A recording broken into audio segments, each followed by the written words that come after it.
3 weeks before my son's wedding, my phone lit up with a notification. A short line on the lock screen, careless and decisive. It was from Jenna, my future daughter-in-law. "Mom, for the aesthetic, please don't come."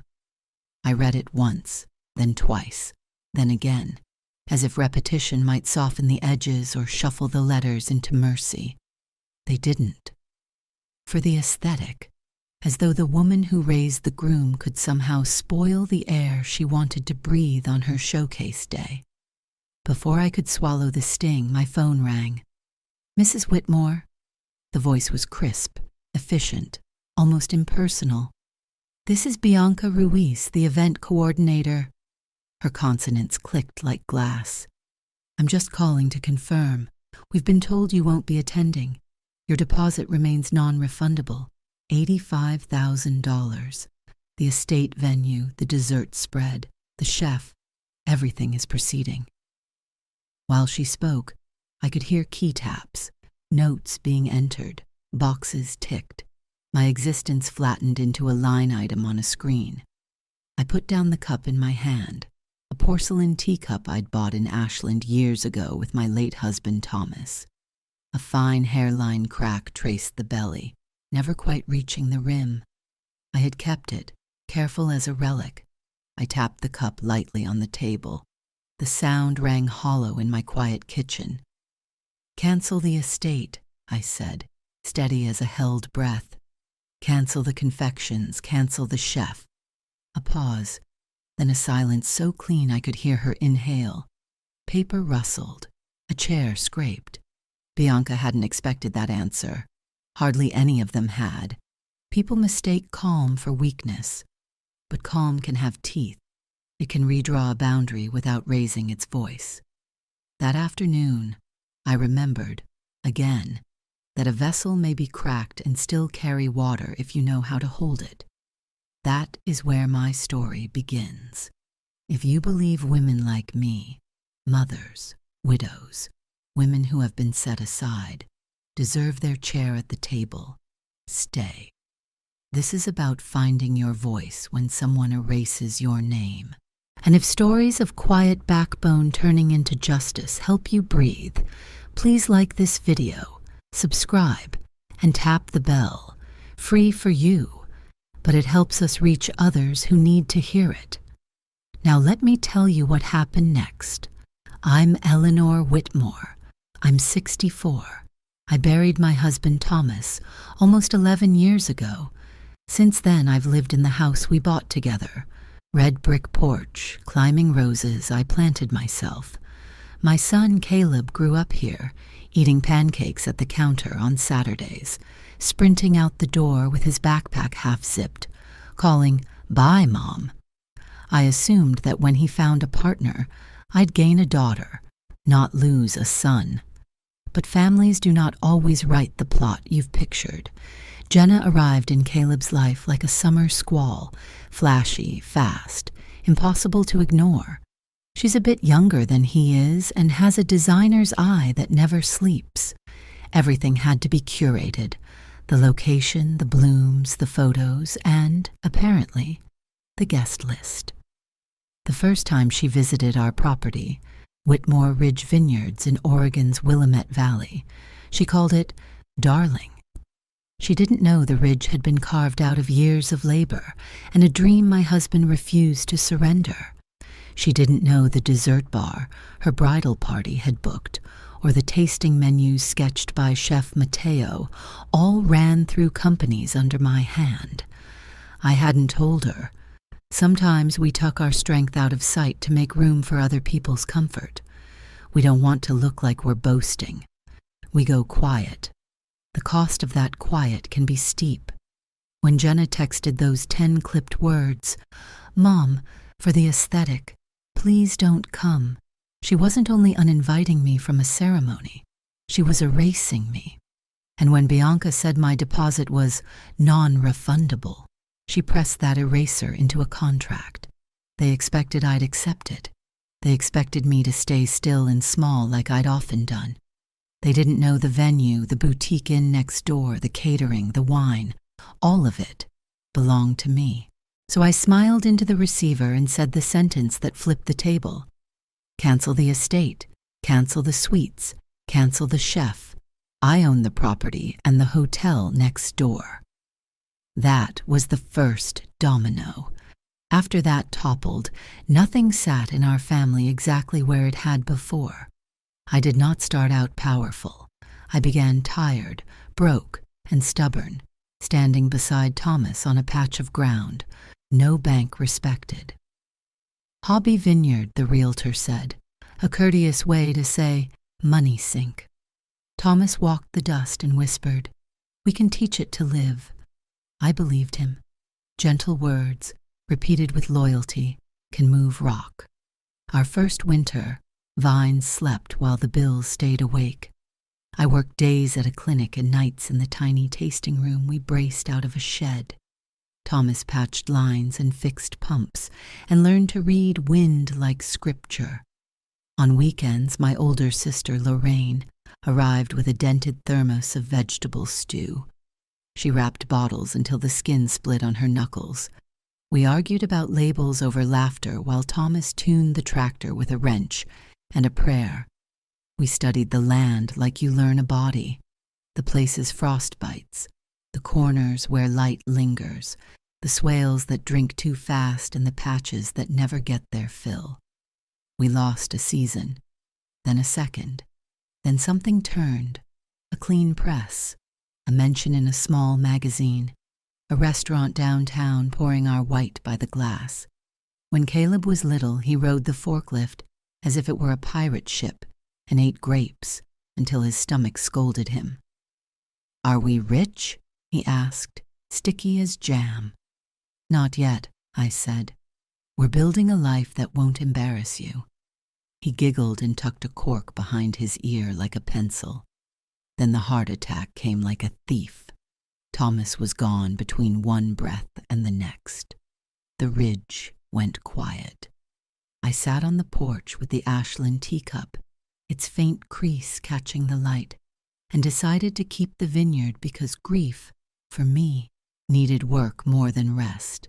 I learned the columns Thomas had shielded from me, thinking it was kindness, the spreadsheets, the lender's slippery voice, the tax deadlines that didn't care you were widowed. I made mistakes, expensive ones. I learned trademark law and the clause that unhooks a lie. I bought the parcel next door when a family moved south. I bought the little inn when its owner wanted out. Whitmore Ridge Wines and Lodging became a calm chain of rooms and vines under one steady signature. By the time Caleb finished grad school, an appraiser with a cautious pencil said the companies were worth about $60 million. I never told my son that number. I didn't want money to take a seat at our table before wisdom did. I wanted a man to grow there, not a beneficiary. Lorraine once asked why I didn't show the whole picture. "Because power can bruise a child if you hand it to him too soon," I said. "Give him a handrail, not a throne." She nodded and kept packing cases. We thought quiet was tenderness. We weren't wrong, not then. But quiet grows habits in other people too. It tells them you will carry the heavy thing and ask for nothing. It lets them leave your name off the program while assuming your check will clear. It convinces a bride that she can curate a mood and delete a mother. I kept still, so love could breathe, and stillness became a door they shut in my face. That morning, Jenna texted me. I set the Ashland cup down and traced the hairline crack with my thumb. A vessel can be flawed and faithful. You just need the right hands to lift it. I decided to be my own steady hands. The next day, my phone didn't rest. First, Caleb. He uses a practiced calm when nervous, a tone like polished wood. "Mom, let's just keep this light. Jenna wants the day to feel easy, no tension." He said it like I was the storm front. I answered slowly, careful not to spill heat. "I thought weddings were about family standing together." He sighed. "It's for the aesthetic, Mom. Let us have this." An hour later, Jenna called herself. Her voice trembled in a way that felt rehearsed. She cried neatly. She said she worried I'd make people uncomfortable. "You're a strong presence, and sometimes that feels intimidating." I listened without adding fuel, without correcting the corners. Fear wrapped her sentences, leaving no space for my dignity. I pictured years spent carrying her fiancé on my hip, wiping peanut butter from his cheeks, stitching knees on freckled jeans. Intimidating was a strange word for love that washed dishes with raw hands. By afternoon, a new number. "Eleanor, dear," the caller said, vowels on satin. "I'm Monica Pierce, Jenna's mother." She spoke like a woman used to directing committees and cutting ribbons. "This is their day. Best to let the young ones decide without interference." Interference. That was the word she selected for a mother showing up to her only son's wedding. I thanked her for calling and ended the conversation. When kindness is honed into a blade, it cuts deeper. Later, Bianca circled back with carefully neutral phrasing. "Mrs. Whitmore, I'm confirming all contracts remain intact. The bride's side indicated your deposit should be honored. The event will proceed smoothly even if your attendance is not expected." Not expected. Another phrase for erased. She tried to keep even, but I heard what moved beneath. Money in, your name out. I opened a ruled notebook, wrote everything down, dates, timestamps, exact wording. I hit record before the next call. Gaslight slides around, but paper stays put. Someone could turn me into drama later. The record would hold still. That evening I forwarded the notes and recordings to our counsel, Priya Desai, sharp mind, quicker mouth, steady heart. She read fast and spoke faster. "Eleanor, you're the contracting party of record. Do you retain signatory authority?" I opened a folder in my email that Thomas had labeled Iron Keys. On top, our original signed agreement from a decade back, my signature, alone. We'd never transferred authority. The pulse in my neck eased while Priya confirmed. "Then no one else has the right to alter attendance terms while keeping your funds. At minimum, that's misrepresentation." I closed the laptop and looked at the crack on the porcelain. I thought about Caleb's sigh, Jenna's tidy tears, Monica's honeyed certainty. Each voice tried to make me smaller. Each call dressed cruelty in reasonable. But tucked inside an old email, the truth sat like granite. A question still pressed against my ribs. Should a mother pull her own child back to paper when love aches this much? Should I roll contracts into the aisle of a church? Love whispers. Yield. Dignity replies. Stand. I stood in that tight space between them, the weight of motherhood leaning against the weight of self-respect. I poured a splash of white into the cracked cup. The liquid pooled without leaking. The vessel held because I knew how to carry it. I had held quiet for decades to keep peace. But quiet, I realized, was being twisted into consent. I could not consent to my own deletion. Just after sunrise, Teresa knocked on my back door, jacket zipped, hair in a red bandana she keeps for pruning days. She's 56, a widow too, and has worked our rows long enough to name each trellis by the sound the wind makes moving through it. She stepped in and held a book with both hands. "For you," she said. "From him." The old season ledger, the one Thomas kept before I typed anything into cells. The cover had softened with years. The spine sighed when I opened it. Inside, his careful handwriting, dates, tiny weather sketches, circles around mildew warnings, stars beside the row that behaved. Teresa pointed at the margin where he'd printed in block letters, "Hold fast." We sat at the kitchen table while light slatted through the curtains. I set down 2 cups and reached for the Ashland one. The crack glowed like a pale thread. Teresa watched my thumb trace it and chuckled. Remember the day it chipped? Of course. The tractor chain slipped. We were late to a delivery. I ran for the thermos, tripped over a hose, and the cup caromed across the porch like a flat stone skipping water. I cried over cheap ceramic. Thomas gathered the pieces and said, "Don't toss it. The line tells a story. It still works. We just carry it differently." He glued the handle that night and drew a tiny line in the ledger beside a frost forecast. A private joke I understand better now. Teresa flipped forward to the season before he died. Notes on canopy height. A small heart beside the block we planted the week Caleb turned 10. "He wrote so you wouldn't forget," she said. "You didn't." She meant the land, and maybe the people. She also meant the ones building this wedding, surface, without roots. I poured tea. Steam curled, then thinned. Teresa cupped her hands around her mug and stared at me with workers' honesty. They want to delete a story, not a cup. They think a theme matters more than the woman who made the field ready.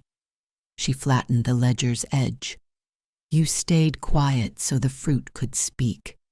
Now they use quiet like you were never here. Her words landed soft and soaked in, like winter rain.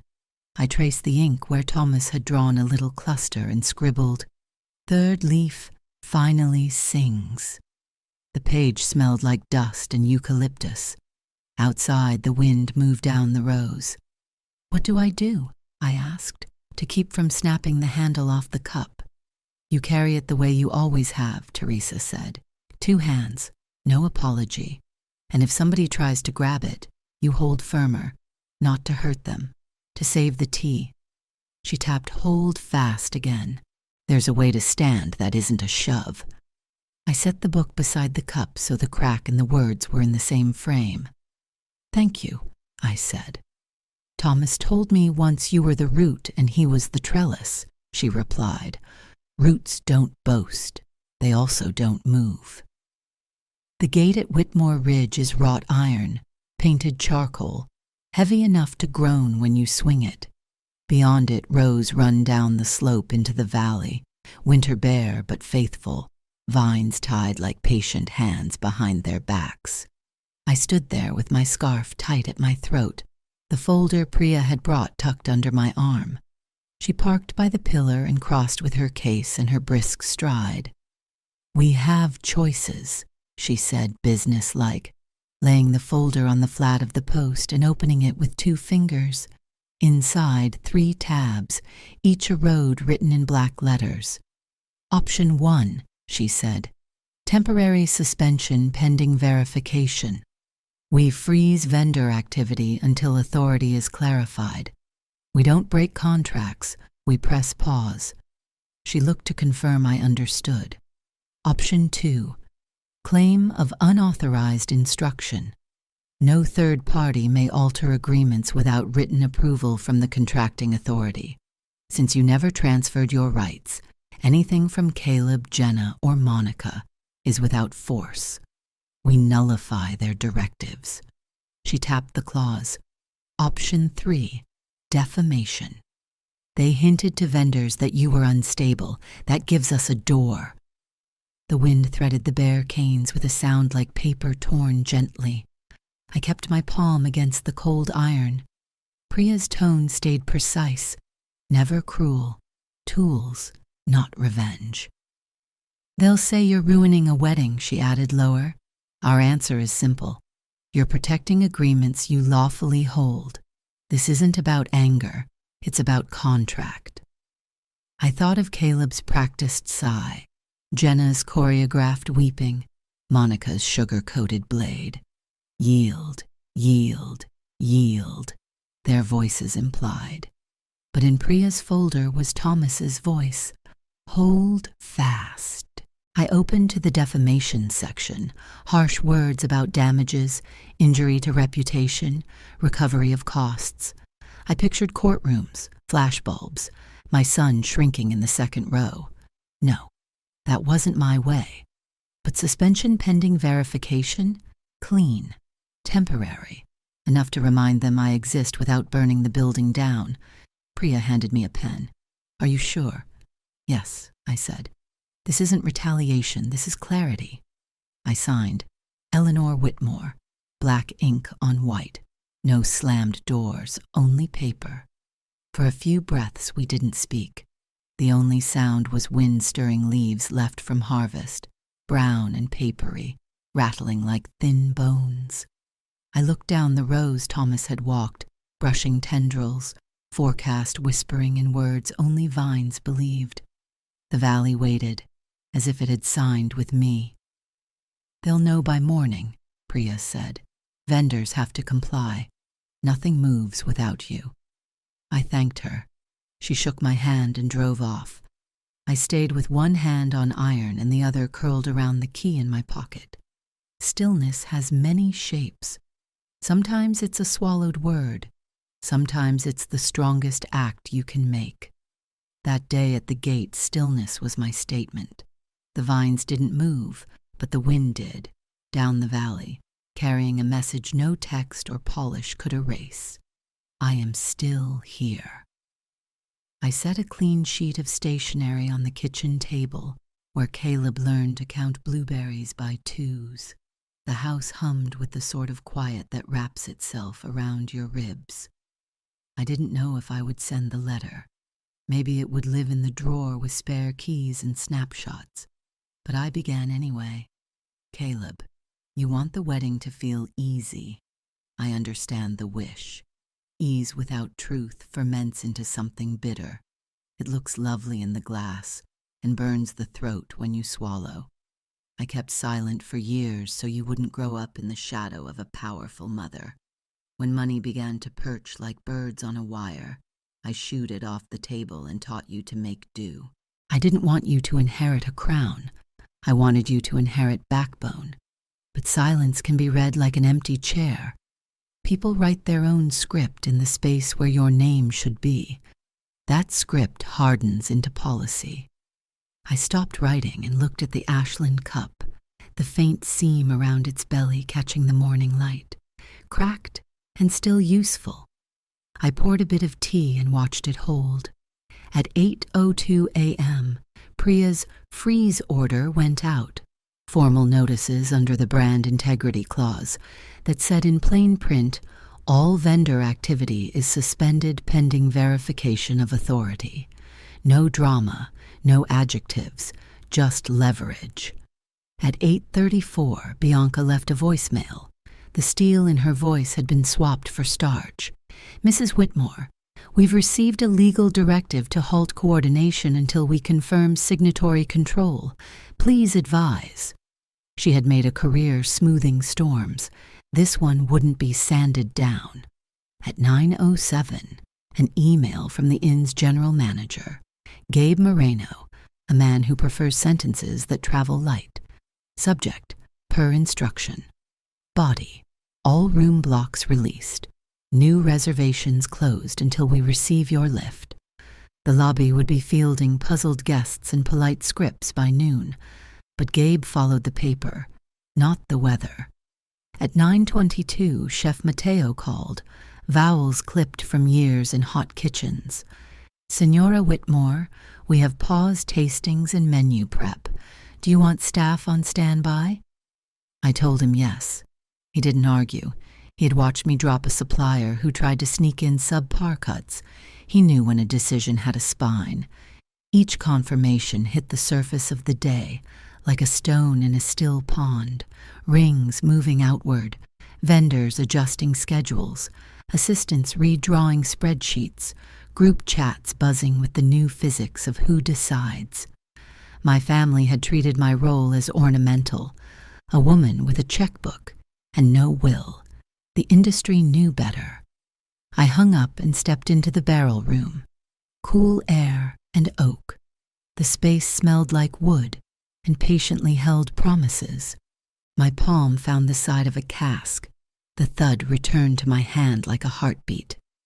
Barrels are contracts too, waiting, guarding, not yet released. Outside, vines stood leafless and bound to their wires. but under the soil they were storing what they'd need for spring.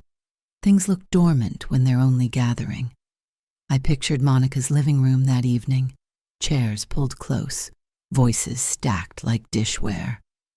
"We can move the wedding," someone would suggest. "Another estate will take us." But the pause order had already traveled. Phones would be answered with crisp refusals. Availability, once plentiful, would evaporate. The business knows my signature. No one volunteers to be the venue that crossed it. Monica would hate that. Her fear was never about vows. It was about optics. Dignity to her lives in other people's eyes. By early afternoon, Lorraine found me by the tool shed, breath-making white ghosts in the February air. My sister's hair is as silver as a fish scale now, her shoulders bent by years that didn't pay enough. She took off her glove and touched my arm. "Elle, don't push him into a corner. Weddings are fragile. Let the boy step into his life without having to bow in every direction. If the suspension stays, folks will whisper the groom's mother wrecked it." I wiped my palms on my jeans and studied her face, not hostile, scared. Lorraine and I built quiet together for years, loading cases, copying Thomas's notes, swallowing our own names. "Does she fear he'll lose face?" I asked, "or that I'll lose myself?" The question surprised her. She opened her mouth, closed it again. "I never wanted to erase him," I said. "I wanted to stand beside him. They asked me to disappear, write the check and vanish. What do we teach if we say yes to that?" Lorraine stared at the rows. "Monica's terrified of gossip. She'd rather paint you the villain than admit she can't afford the picture she promised." There it was, the shadow behind the choreography. Not hatred, terror of humiliation. "Dignity," I said, "isn't borrowed from an audience. It's standing true with eyes on you." Lorraine didn't have a reply. She squeezed my sleeve and walked back toward the house, her boot prints filling with fine dust. By late day, the rumor mill had found its rhythm. A florist I'd hired once sent me a DM. "People are saying you're ruining your son's wedding." Then another, sharper. "Money doesn't buy love. Let them have their day." No signature, just shadows. I forwarded one to Priya. She skimmed and slid it back, her jaw set. "Shame always tries to narrate itself as a virtue," she said. "This is noise. Our filings are clean. Let the paper speak." Do I answer? No. Debating the rumor gives it bones. Silence is strategy, not surrender. I printed the message, tucked it under the Ashland cup, and pressed down. Tea had bled into the paper, making a faint bruise. The cruelty didn't blur. I left it under porcelain as if a story could be weighted into stillness. That evening, I walked into the Ridge House Inn, not because I had to, but because I wanted to feel the place hold. The revolving door carries a hush I've loved since we installed it, each panel offering a different slice of yourself as you pass. Widow, mother, owner, outsider. Gabe stood by the desk with a clipboard. He lowered his voice. One of Jenna's relatives called, tried to strong-arm the front desk into opening the room blocks, claimed you had no authority, that this was personal. David at the desk, 22, green, nervous, stayed steady. He pulled the contract, pointed to your trustee authority, refused to override. A slow warmth moved through me. Loyalty, unpurchased. "Thank him for me," I said. "You can thank him yourself." Gabe nodded to the door. David appeared, cheeks blotched pink, tie slightly crooked, a small paper bag in his hand. "Ms. Whitmore," he blurted, "I read an old blog post you wrote about the early years, how you brewed tea from vineyard herbs when you couldn't afford real blends. I bought this." He set the bag on the counter. Inside, loose tea from a local shop. "It's just to say we see you," he added quickly. and we respect what you built." For a second, I couldn't speak. The door turned behind me, guests sliding through their day. I pictured the blog entry, half diary, half letter to Thomas, that I assumed no one read anymore. A young clerk had revived it and handed it back to me in a sack the size of a lunch. I lifted it like glass. "Thank you," I said. 2 words. Enough. Gabe's hand rested at my elbow, the way a sailor steadies a passenger. "This is legacy," he murmured. "Not just rooms and vines. The people who carry your story without asking for a receipt." I nodded and let the door move me into the night, the cool air stitching itself across my cheeks. In the glass, my reflection doubled for a blink. The girl who brewed herbs in chipped cups, the woman whose name signed the freeze. Both true. The storm at Monica's house didn't sound like shouting. It sounded like certainty. She called Bianca again, voice pressed into velvet, insisting the authorized contact on all contracts be switched to her. "I'm speaking for the family," she said. "Eleanor is stepping aside for everyone's peace." Bianca recorded the call. Priya would forward a transcript in the morning. It would be bland, efficient, lethal, misrepresentation dressed for a luncheon. Later, a voicemail from Caleb, voice sanded raw. "Mom, we need peace. Sarah's upset. My future mother-in-law is under strain. Maybe just let this go." He wasn't asking about truth. He was asking for quiet. I didn't call back. Sometimes the most weight-bearing word is nothing. Let the silence stand and do the work. Discipline cannot. The next day, Priya's email arrived with attachments, audio snippets, clean-typed transcripts. Monica had told vendors I was unstable and graciously stepping away. She'd requested that all communication be rerouted through her. Calm voice, precise lies. Priya's note was short. "This crosses the line. Objective evidence." I set Thomas's old mug beside the printouts and thought of Teresa's sentence. They want to erase a story, not a cup, and of Caleb's plea for easy. And then I thought of the phrase I could feel like a ridge under my palm even when I wasn't touching it. Hold fast. By noon, Priya and I were upstairs in the boardroom with glass on 3 sides, our perch above the valley. No flowers on the oak table, only water and paper. She had brought an associate, Nina Park, whose mind is a searchlight. Priya began with the trust language. "Whitmore Family Trust, amended 2018, lists you as sole trustee," she said, voice low, even.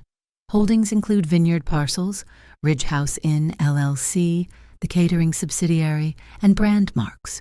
No successor, no transfer." Every word landed like a measured hammer. Nina touched a section and read aloud. "Brand integrity clause. Any defamation or misrepresentation affecting the owner's reputation permits immediate suspension of services until resolved. Intent is protective, not punitive." She raised her eyes. "Covers the rumor-mongering." I let my hand flatten on the table, feeling the grain. These weren't just legal syllables.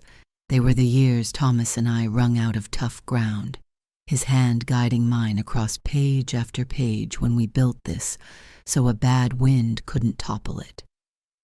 "We don't cancel the wedding outright," I said finally. "We suspend under brand integrity, keep leverage, keep the door open." Priya nodded once. "Exactly. Suspension maintains control without lighting a match to every contract." She slid an addendum toward me. Plain page. 1 paragraph I had requested the night before. Services may be reinstated upon 1. A written apology addressed to the trustee. 2. A public acknowledgement at the reception of her role as benefactor. 3. A commitment that no vendor will receive conflicting instructions again. Not humiliation, correction. Truth spoken with a microphone because the erasure had been spoken with one, too. Just in rooms I wasn't invited into. I signed Eleanor. The new line sat under decades of older ones. We circulated the paper before lunch. By afternoon, every vendor had my terms. When I invited Caleb and Jenna to the boardroom the next day, just them, the air felt like the pause between heartbeats. They stood close but not touching. I gestured to their chairs. We sat. The valley beyond the glass wore February like a veil. "Thank you for coming," I said.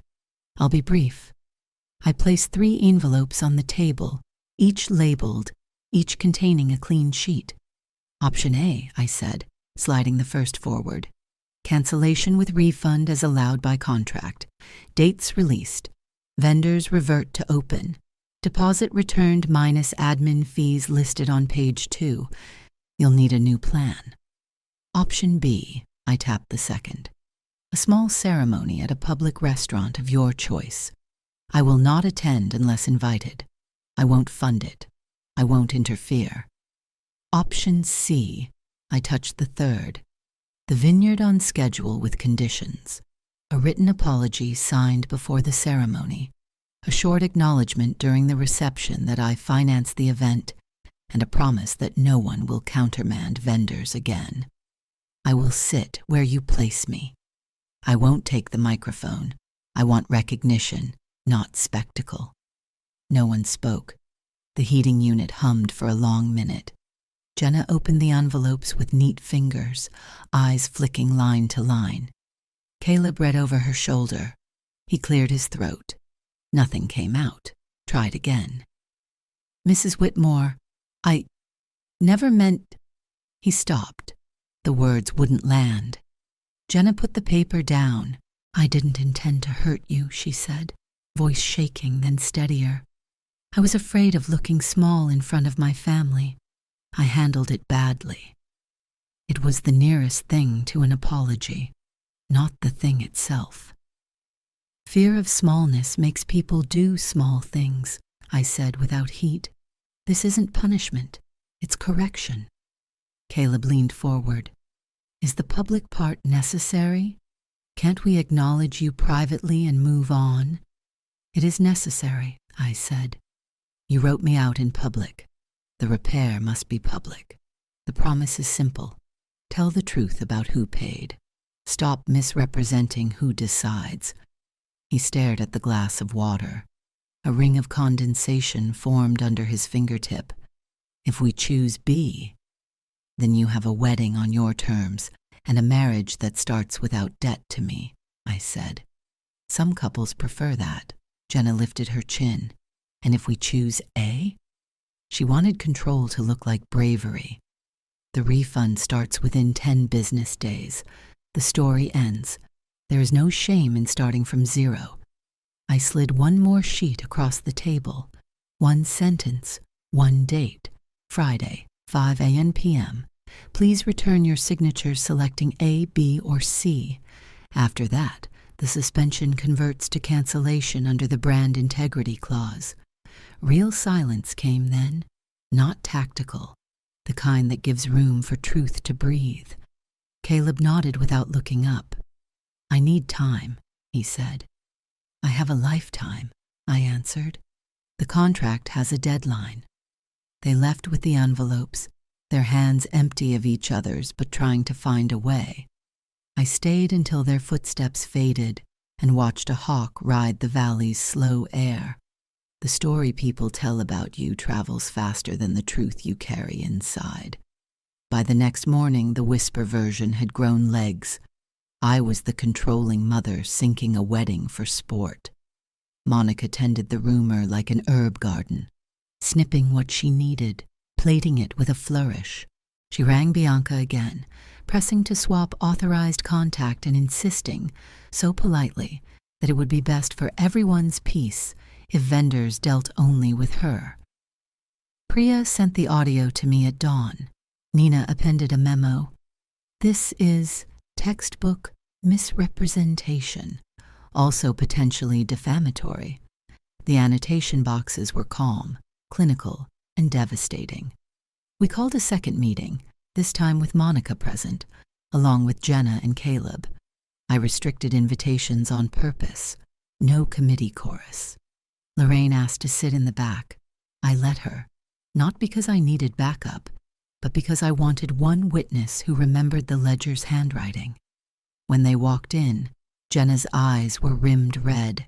Caleb's face carried a new stillness, the kind men wear when they've slept badly. Monica arrived with a silk blouse and a necklace that clicked when she folded her arms. "Thank you for coming," I said. "We're not here to argue. We're here to be precise." Priya stood at the end of the table, folder under her arm, a lighthouse, not a weapon. I slid a 3-page term sheet forward, identical to the addendum already in the vendor's hands. "To proceed at Whitmore Ridge," I said, "we require 3 conditions. First, a handwritten apology from both of you to be signed before the ceremony. Second, a 30-second acknowledgement at the reception noting who funded and organized the event. Third, a written commitment from both families that no defamatory statements about me or my role will be made to any vendor, guest, or press." Monica laughed, a brittle sound. "You want to parade my daughter in front of our friends to admit she's weak? You'll ruin us." Her voice slid from velvet to wire. "Do you have any idea what this will look like?" "I'm not taking anyone's face," I said softly. "I'm asking for my name back." Lorraine, from the back, spoke in the voice she uses when children bicker over nothing.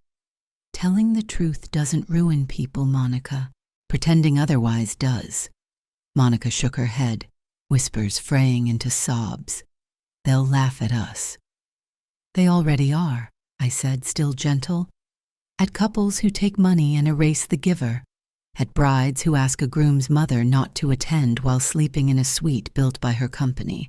The laughter is here. I'm offering dignity, correction before the rumor sets in concrete." Caleb turned to Jenna. "We should sign," he said, the words barely above breath. Jenna nodded, eyes glistening. "I never wanted this." "Then let it be otherwise," I said. 3 conditions, nothing more." Priya placed 2 pens on the oak. They didn't reach for them. The room filled with the low hum of the vents. Outside, a gust combed the winter bare vines. Finally, Caleb spoke, not to me, not to his fiancée, but into the space where a promise decides to exist. "We'll bring you something by Friday," he said, and he looked at Priya. "No more calls, no more reroutes. Everything goes through my mother." Monica made a sound like a cut string. She covered her mouth with her hand. No one moved to comfort her. We let the air hold what needed holding. They left without signing, paper in hand, deadline in place. It was enough. That night, the house wore quiet like a shawl. I rested Daniel's old seat at the head of the table with the respect you give furniture that has absorbed an entire life of elbows. The kettle hissed itself off. I filled the Ashland cup, the seam glinting like a healed scar. A knock came, soft, uncertain. Lorraine stepped in, hair clipped back, eyes swollen. She unfolded a handkerchief and talked fast, the way you do when you have carried a brick too long. Years ago, when Alan lost his job and I almost lost the mortgage, you co-signed the loan. You signed your name in that bank and you told me to keep my head up. I've never said it out loud. I let them erase you this week. I'm ashamed. She placed something in my palm, a pearl gray button with dulled edges. "Daniel's suit," she said, laughing and crying at once. "I kept this after the jacket fell apart. I should have given it to you." I set the button beside the cracked cup. 2 small things that held larger ones. A vow, a daily ritual, both nicked by time and still serviceable. "We all deserved better than our silence," I said. Lorraine wept without noise, the handkerchief growing dark where tears found it. I didn't fill the room with reassurance. I left space for truth to sit down. Before dawn, frost lay along the wires like lace. I waited by the loading bay with a thermos. Caleb's car came up the gravel, tires ticking stone. He parked crooked, leaned his forehead to the wheel, then got out. No Jenna, just my son, taller than his father and carrying a boy's hesitation in a man's coat. "Morning," I said. "Morning," he answered. We walked row 1, where winter makes honesty of vines. He slid his hands into his pockets the way he did at 12 when he needed to confess and didn't have the words. "Remember when the pumps failed?" he asked. "You carried crates while Dad fixed the line. Your palms bled. I told you to stop. You said, 'Fruit doesn't wait.'" I nodded. The memory arrived whole, the weight of wet fruit, Thomas's voice across the rows, our son trailing us like a shadow trying to keep up. "I'm sorry," Caleb said finally. "I let people talk about you like you were a problem to manage. I wanted quiet more than right." Monica pressed. Jenna cried. I kept my head down and made it louder. He stopped and took a breath that scraped. "I signed last night. Option C. We'll write the letters. I'll say your name at the reception. Not because you made me, because it's true." "You chose a wife," I said, "not your mother." "That's right. You can also choose what kind of husband you are. Choose to tell the truth when it costs comfort. Choose to guard dignity both ways." "I can do that," he said. "Do it without turning me into a weapon," I added. "No ledgers, no heat. Say only what's necessary," he nodded. "I will." I poured tea into a paper cup and handed it to him. He wrapped both hands around it like we were headed to a little league game, and the air still bit. He stared across the valley. "I told Jenna I was afraid of disappointing both of you at once," he said. "She said fear makes small rooms. I shrank the room until there wasn't a chair for you. I'm opening it back up." "That's a husband speaking," I said, "and a son I recognize." He smiled, boy and man aligned for a heartbeat. "Will you sit wherever we place you?" "Yes," I said. "Middle row would be nice." "Will you taste the menu when the freeze lifts?" "Yes," I said again. He finished the tea and handed me the empty cup. "Thank you for the pause," he said. "I hated it. I needed it." "The fruit doesn't wait," I said. "People can." I tucked the cup into my bag. "Go right. Bring Jenna tomorrow. We'll taste the soup your father loved." He reached toward me as if to hug me, then stopped, honoring the new room we were building. He touched my sleeve instead, testing the wire before trusting its hold. "I want a son someday," he said softly. "I want him to watch me do this right." "Begin now," I answered. He drove away, and the frost began to lift off the wires, leaving everything a shade brighter. By lunch, a cream envelope arrived by courier. Jenna's handwriting wobbled across the front. Inside, on plain paper, the apology was short and unpretty. "Mrs. Whitmore, I was wrong. I let fear talk louder than gratitude. I let my mother's vanity drown my own sense. Please forgive me. Please allow me to honor you properly." I placed the letter beside the button and the cup, 3 artifacts in a row, a vessel, a fastener, a page, scarred, ordinary, durable. Bianca called with a trimmed-down schedule, guest count slashed to 40, florals modest, a string quartet instead of a band. "No spotlight, no grandeur," she said, and for once, I believed her. Chef Mateo phoned next. "I added a French onion soup," he said. "Simple, the kind your husband liked. I thought it belonged." He didn't ask permission. He offered respect. When Caleb stopped by with revisions, I told him where to put me. "Not the front," I said. "Not hidden by the kitchen door. Middle row, a mother among witnesses. Relief flickered over his face like sun sliding out from cloud. The valley turned the page toward spring. Green tipped the canes. Air softened. The wedding they planned had dissolved. What replaced it felt truer, smaller, steadier. The light on the day moved like honey across the hills. Chairs in two neat blocks. Roses tucked into jars. The quartet tuned under the arbor. I sat in the middle, exactly where I asked to be. Lorraine beside me, Teresa 2 rows back, Gabe and Mateo by the service station, quiet sentries. The officiant read about love that is patient and vows that bend without breaking. Before the rings, Caleb took the microphone. His voice trembled, then found level ground. "Before Jenna and I make our promises," he said, "there is someone we have to honor. None of this exists without her. She gave more than money. She gave the work of her hands, the steadiness of her silence, the patience of her love. I forgot to say it for years. Tonight I will. Thank you, Mom." He turned and met my eyes. He didn't ask forgiveness with his face. He delivered gratitude. It was enough.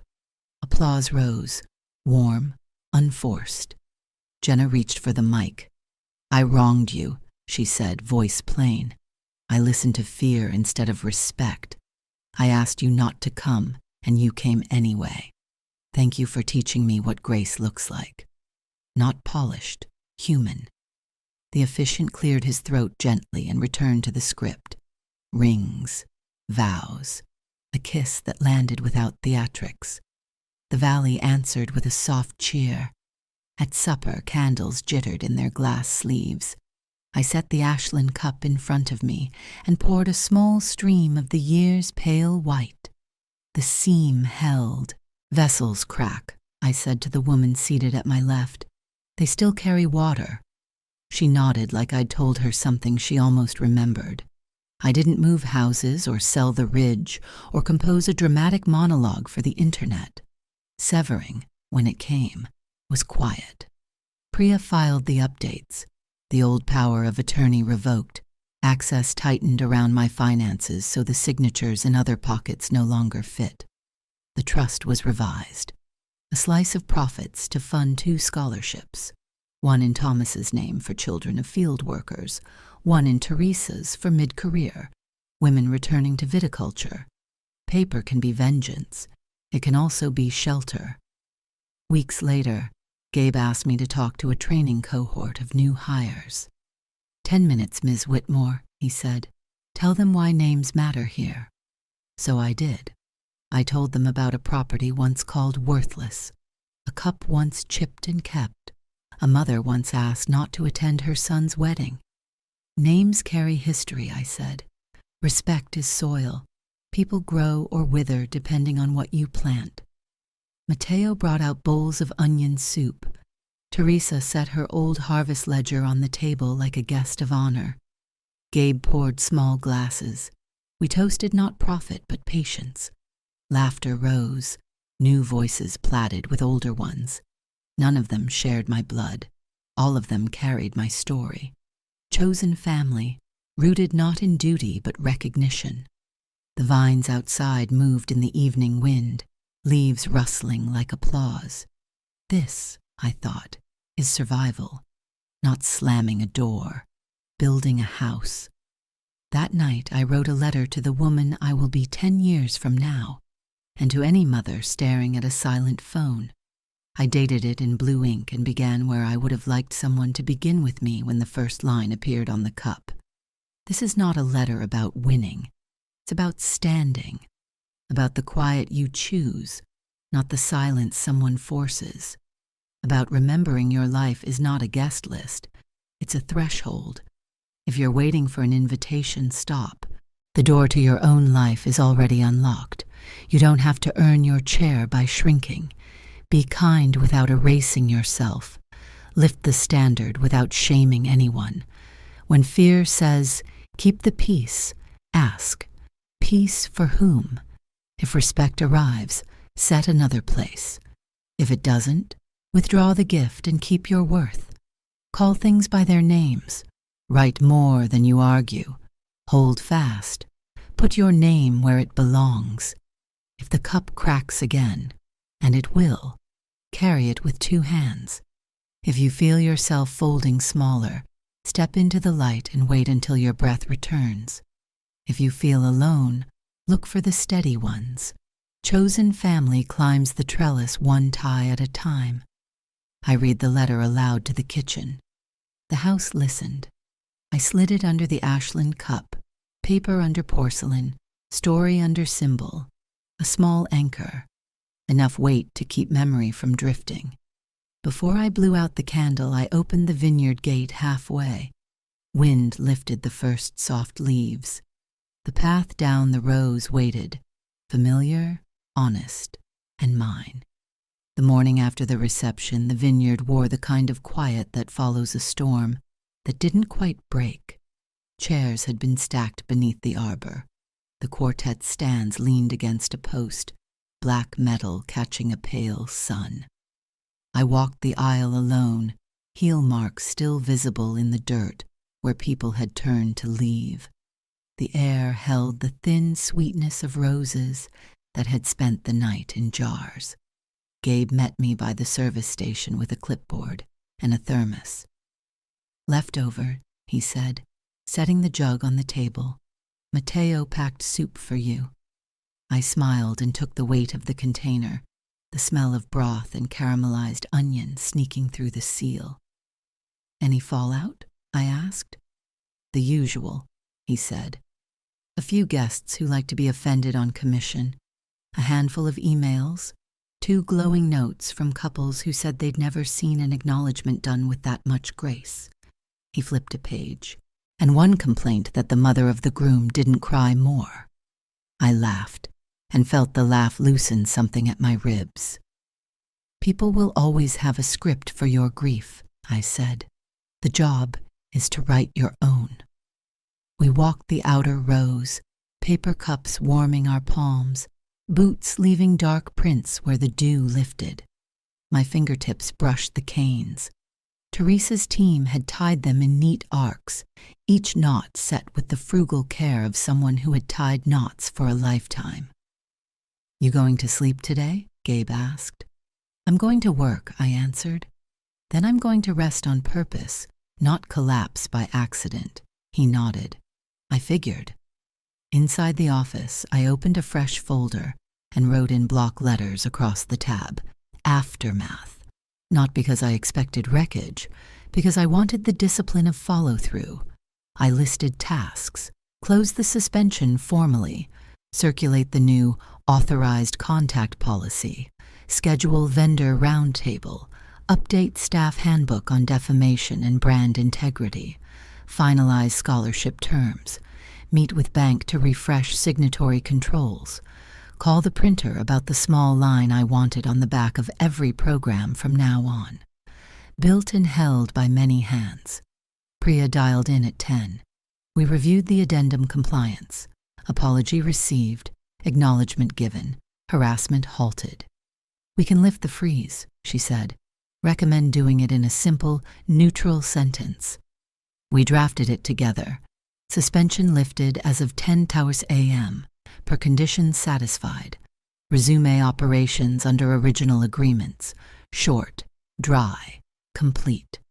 "Are you sure you don't want to pursue the misrepresentation further?" she asked. "We have clean evidence, enough to teach a lesson." "I am teaching one," I said. "But my lessons will wear our logo, not a lawsuit." Priya smiled in that way she smiles when a client surprises her for the right reason. "I'll close the file and open the scholarship paperwork," she said. "Send me the names you want on it." "Thomas Whitmore for children of field workers," I said, "and Teresa Alvarez for women re-entering viticulture mid-career." Saying their names aloud felt like setting stones along a path. Flat, certain, walkable. By lunch I was in the barrel room with Mateo, both of us in sweaters that had seen better winters. He presented 2 ladles and not quite enough bowls. "We'll share," he said, pouring the broth. You can annotate. He leaned against a cask and watched my face with a craftsman's patience. It tastes like memory without the sugar, I said. Good, he nodded. I don't like sweet memories. They lie. We reviewed the new weddings reduced menu line by line, portions right-sized, presentation handsome but unpretentious, margins honest. The 40-guest plan is something we can publish, he said. People are tired of trying to make a movie. They want a dinner where the vows are the loudest thing in the room. Then we'll give them a table that doesn't wobble, I said.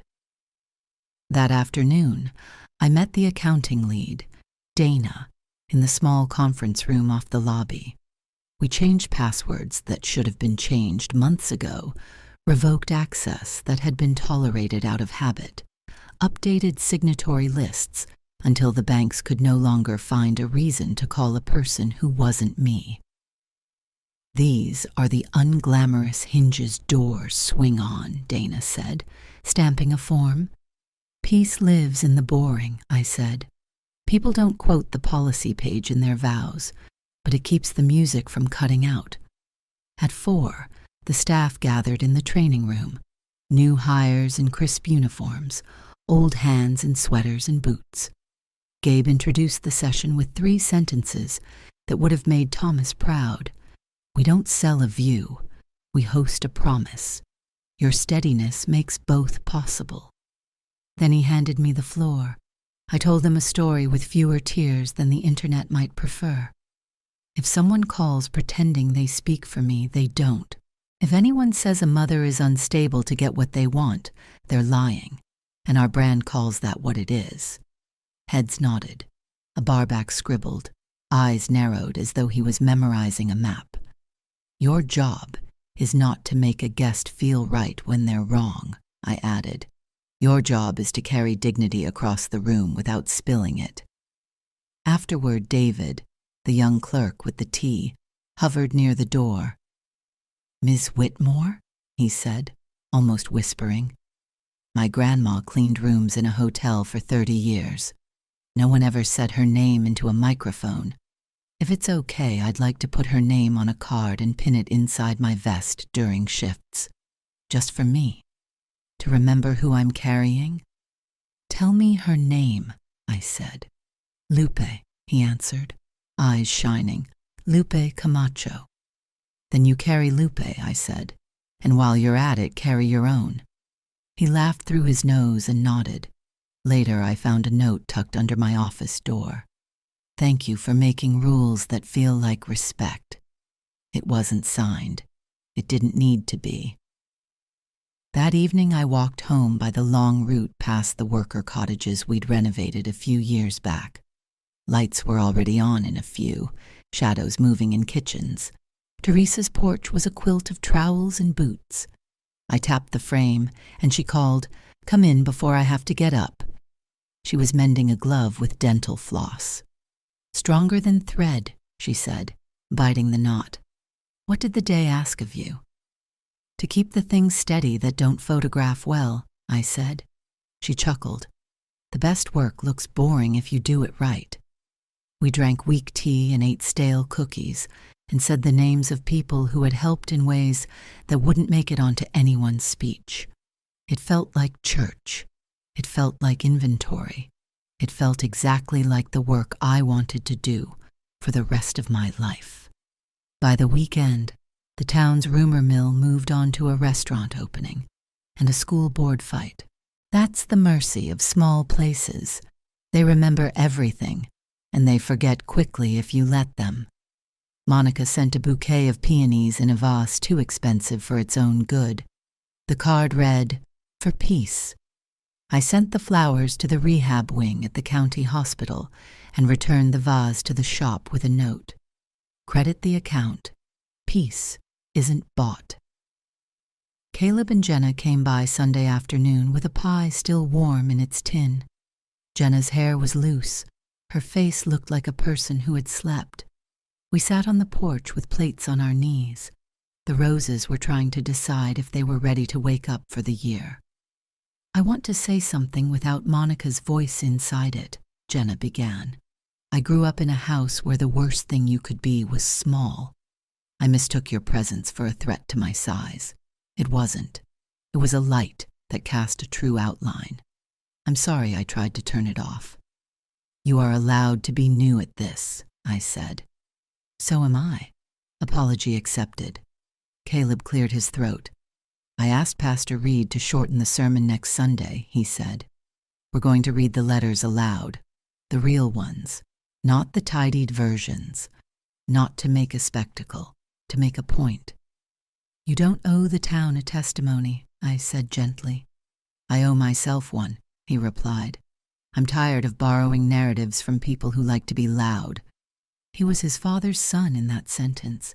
Soft voice, iron core. After they left, I walked to the shelf where I keep the ledger and the cup and the button and the folded letters. I added their pie tin note. We baked this together, even the crust, to the row.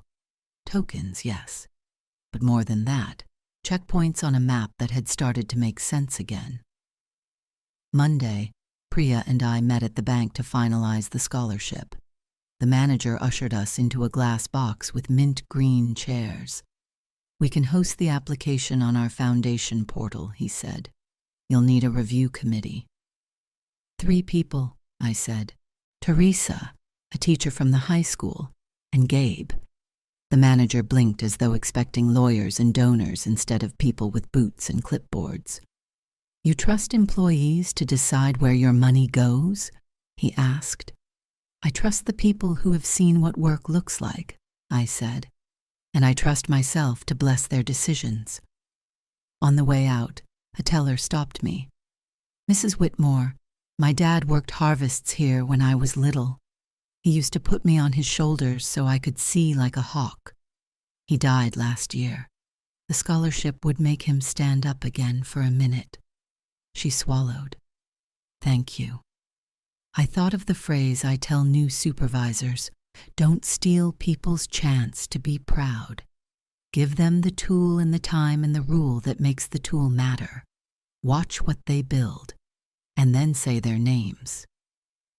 That afternoon, Nina sent a short email with a long attachment, a 1-page brand integrity and dignity policy for public events, no hidden directives, no unauthorized contacts, no off-the-record changes. Training required, violations corrected in writing. It read like a manual for carrying a cracked cup without pretending it isn't cracked. We rolled it out the next morning. Bianca signed without commentary. Matteo added a post-it that said, Finally. Gabe asked for 12 wallet cards printed with the 3 rules in big type for the front desk. David taped one inside the cabinet door and stuck a note over it. Lupe's Law. The next week brought rain, not a dramatic downpour, a patient tapping that the ground gladly drank. I use the wet days to keep the promises I make to myself when life is louder. Sleep, read, write a thank you list. I could read back to myself when the world felt short on oxygen. I visited the cemetery alone with a small umbrella and told Thomas the things I wished I'd said at the time, that his ledger kept me from being an angry person, that his phrase, hold fast, had turned into a standard, that our boy had learned to open rooms instead of shrinking them. On the way back, I stopped at the print shop to pick up a proof. The program line looked right. Small type, back corner, almost private, built and held by many hands. I ran a finger over the ink as though touch could make it permanent. April carried the valley into green with the efficiency of a person who has done the job before. The first scholarship applications arrived. Careful handwriting, translated essays, a glossy photograph of a glove-worn family lined up in front of a trailer, with pride shining brighter than any hotel chandelier I'd ever sold. Teresa came to the office wearing her good sweatshirt. Gabe brought donuts. Miss Patel from the high school wore a blazer the color of a scold. We read every line out loud. We argued kindly. We chose 2. We called them together on speaker. A girl named Marisol cried so hard she hung up and called back. A man named Jorge didn't cry at all. He said, "I'm going to show my sons how to say a thing without a tremor." When the call ended, Teresa put her forehead on the table. "That," she said into the wood grain, "is what money is for." I drove home with the window down and the radio off, and let the road talk to me, the way roads talk when you aren't trying to fill them with songs. At a stop sign near the elementary school, a crossing guard lifted a slow hand and saluted with her whistle, like she was blessing my bumper. I saluted back. It felt like a joke between citizens who still vote for decency when the ballot is just a day. In May, a magazine wanted to profile the elegant drama at Whitmore Ridge. I said no.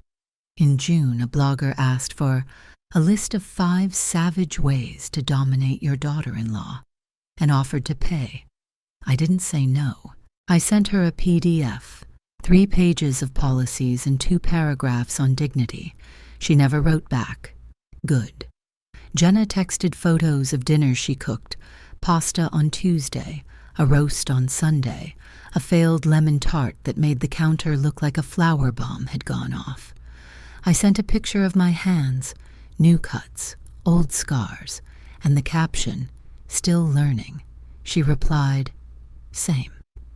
Caleb brought over a shelf he built out of old barrel staves, the curve still in them, the smell of wine softened by time.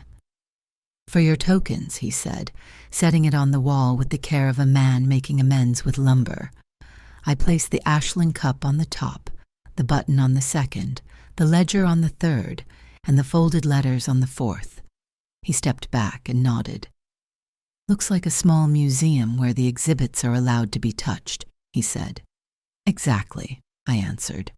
"No ropes around real life." Harvest arrived the way it always does, suddenly, and then all at once. Trucks at dawn, bins that refuse to be light, laughter cut by orders, a line of espresso cups that would embarrass a responsible person. Teresa ran the crush pad like a field marshal. Gabe handled guest chaos with a smile that never cracked. David moved between desks and doors with the concentration of a person carrying Lupe and himself on the same set of shoulders. One afternoon, 3 tourists cornered me by the tasting bar. They'd heard something about the wedding, the way people hear a song muffled through a wall and decide they know the lyrics. "We love a good revenge story," one said. "Is it true you pulled the plug and made them beg?" I rinsed a glass and answered without theater. "It's true I protected a contract and a boundary," I said. "It's also true that I ate onion soup and signed scholarship checks. That's the story." They waited, disappointed there wasn't more blood. I poured them a flight and told them about soil instead. At the end of a 13-hour day, I found Teresa in the crush room sitting on an upturned bucket, hands slack, eyes closed. I sank onto a crate across from her. The air was all grape and metal. "You ever think about leaving?" I asked.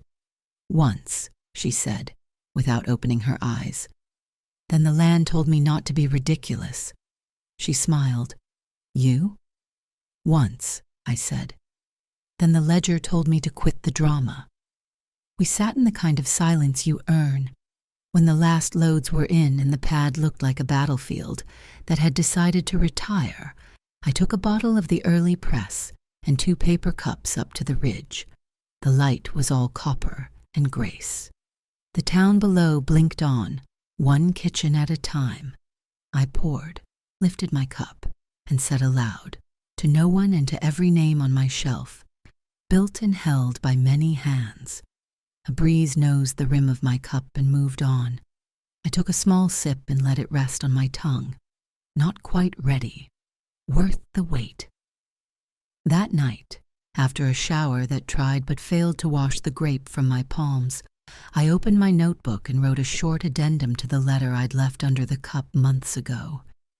If you're reading this on a day when your phone is quiet and your breath is steady, Don't go looking for trouble to prove you're alive.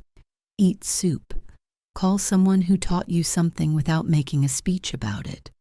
Put a better label on a policy, and watch how many fights disappear because you finally named what was happening. When they tell you calm is weakness, smile like a person with a good lawyer and a ledger in her kitchen. You don't need applause. You need your name, your word, your chair, your cup.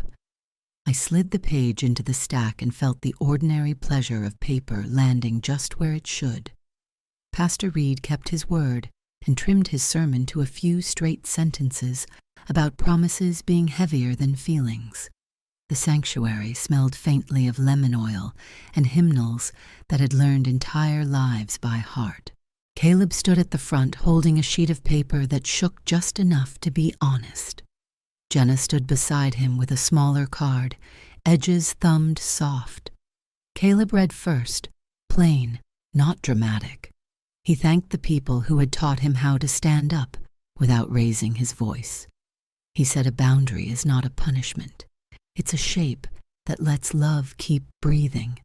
He said his mother had carried rooms other people merely decorated, and that forgetting to say so was not the same as it not being true. Then he read 2 lines I hadn't seen before. I mistook peace for silence. I'm learning that peace speaks. The congregation didn't applaud. They weren't that kind of church. But a few women made the soft sound older women make when a sentence lands where it should. Jenna went next.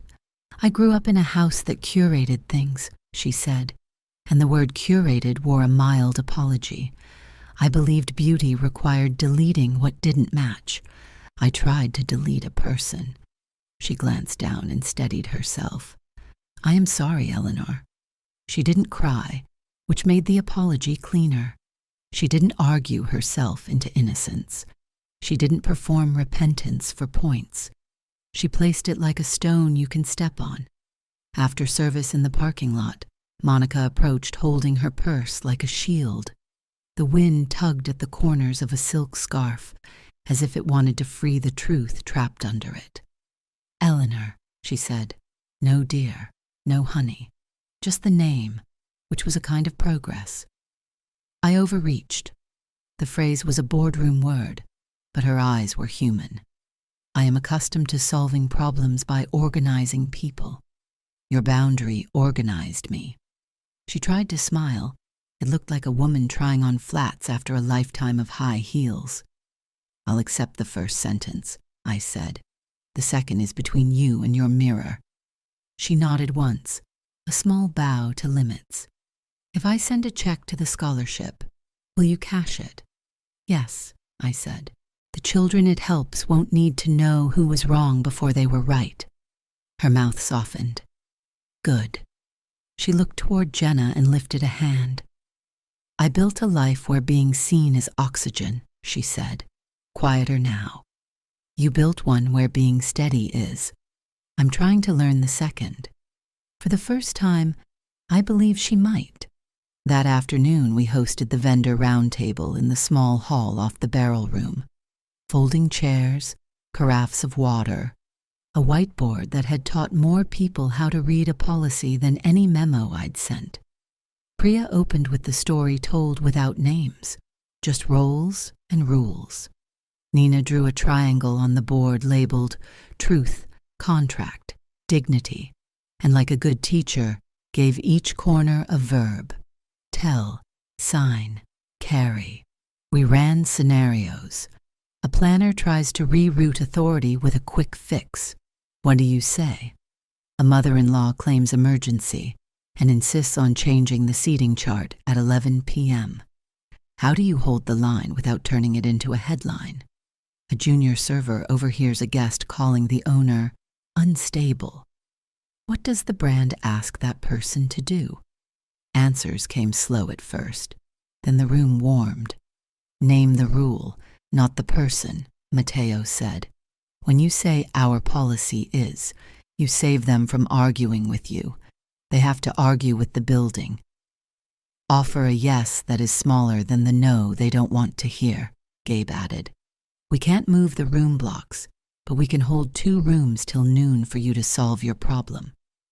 And document like your grandmother taught you to label the freezer, Priya said dryly. Everything neat, dated, and easy to find when someone pretends they didn't cook what they cooked. When the round table broke, David lingered to tell a story, eyes bright with the kind of pride that isn't loud. The day before, a destination genius, his phrase, had called the front desk and tried to bully him into reopening the hotel block because he was besties with the bride's mother. David pulled up the policy, read the 3 rules out loud, and refused.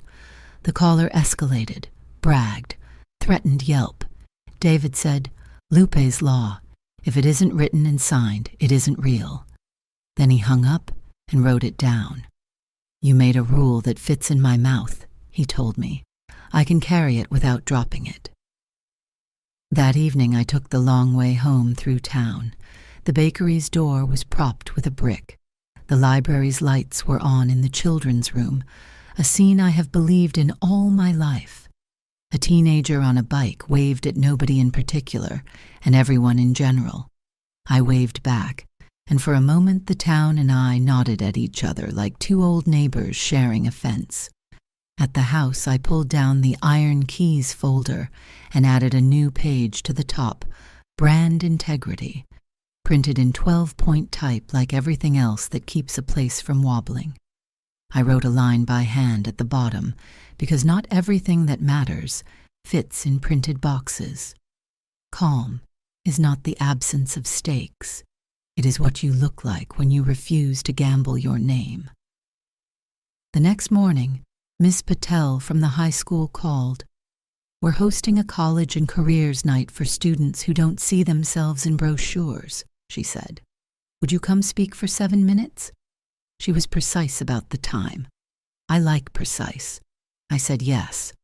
I wore clean jeans and a navy sweater that did not try too hard. I said the names of jobs teenagers think don't count: line cook, housekeeper, grounds crew, and told them how those jobs carried my place and changed my life. I drew Nina's triangle on a battered easel and said, "This works at home too. Truth, contract, dignity. Tell what is so. Keep your word. Carry yourself." A boy in the back, who had been slouching into the chair until his spine disappeared, sat up enough to prove he hadn't vanished. Afterward, Ms. Patel squeezed my hand, the way women do when they cannot say something without crying. "You gave a shape to something I was only scolding," she whispered. On Friday night, Gabe installed a small plaque at the inn's back hallway above the staff time clock, built and held by many hands. Underneath, smaller lines: Teresa Alvarez, Lupe Camacho, Thomas Whitmore. More to be added, always. Staff stood in the hallway as if attending a tiny dedication. Someone clapped. Someone else laughed at themselves for clapping at a hallway. I didn't speak. And for once, nobody asked me to. Saturday brought a test.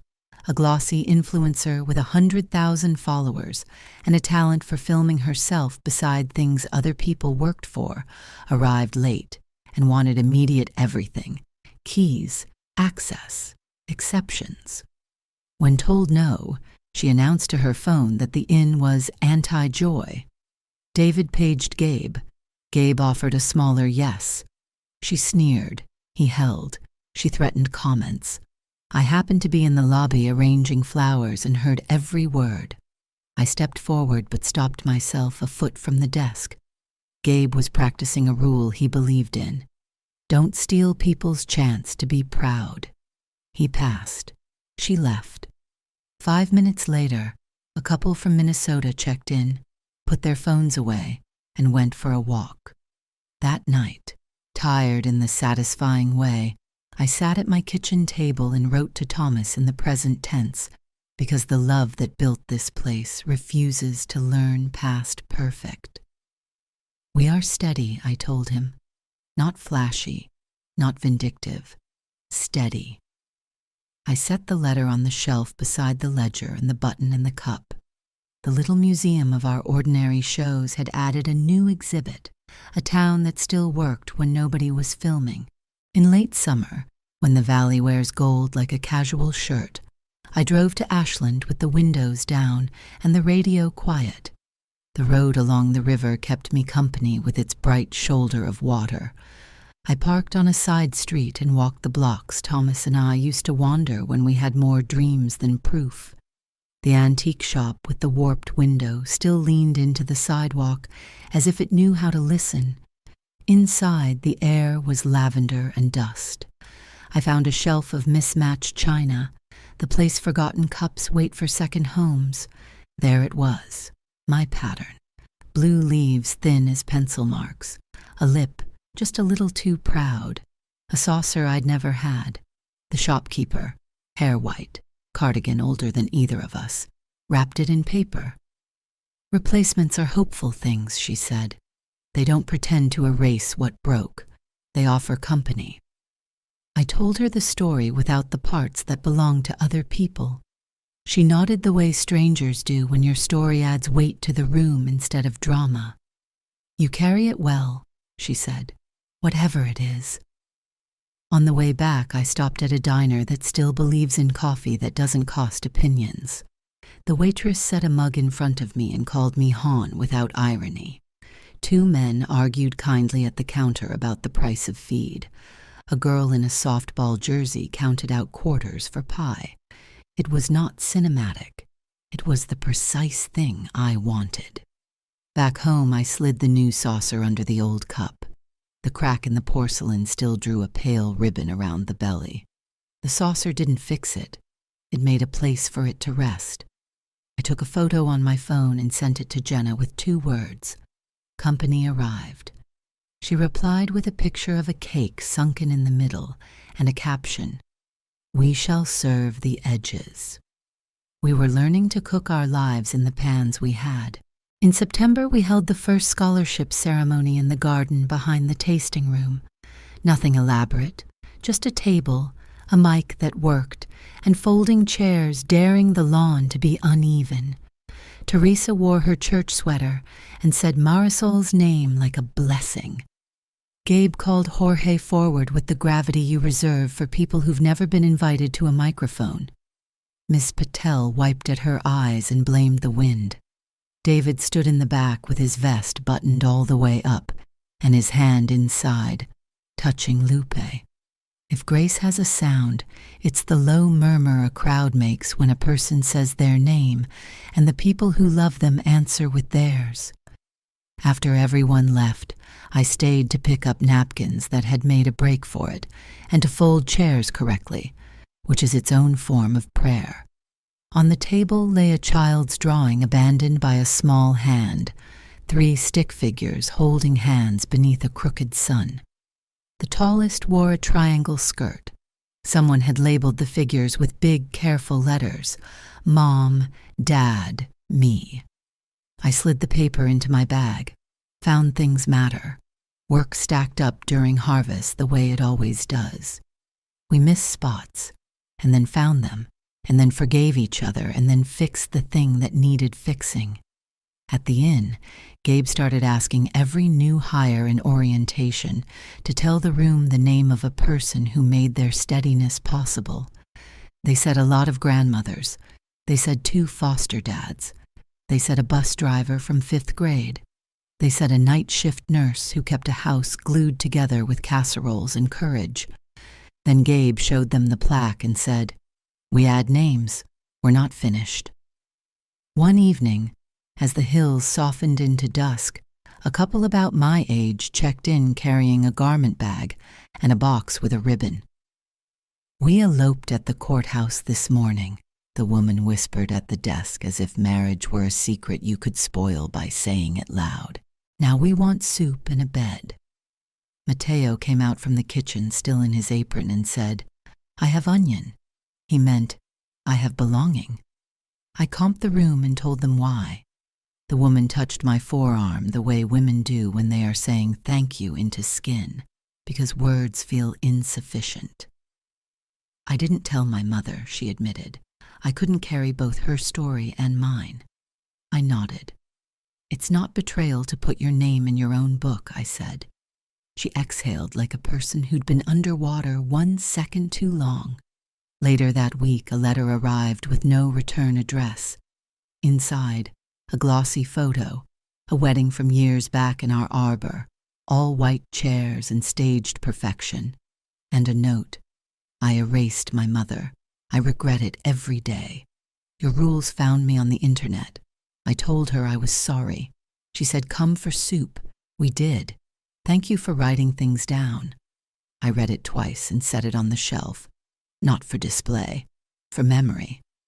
In late October, after a day of invoices and a quiet skirmish with a supplier who wanted the word artisan to do more lifting than his cheese justified, I walked the rows alone. The vines had gone copper. The air had that clean edge that promises frost.